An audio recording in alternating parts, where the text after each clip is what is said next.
Ma'am, हम health department की तरफ से आए हैं और कोरोना वायरस के चलते गवर्नमेंट ने डिसीजन लिया कि घर घर जाकर सैनिटाइज किया जाए, तो हम आपका घर को सैनिटाइज करने यहाँ आए हैं। अरे वाह, ये तो बड़ा अच्छा स्टेप उठाया गवर्नमेंट ने। आओ प्लीज कर दो हमारा पूरा घर सैनिटाइज।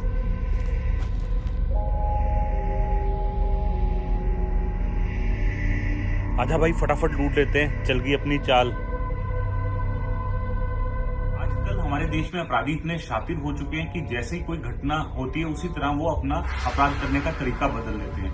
अभी कोरोना वायरस के चलते बहुत सी घटनाएं ऐसी देखने को आई हैं कि जिसमें अपराधी ये कहकर कि हम सरकार की तरफ से आपके घर को सैनिटाइज करने आए हैं और अंदर घुसकर सभी घर वालों को बेहोश करके लूटपाट करके ले गए।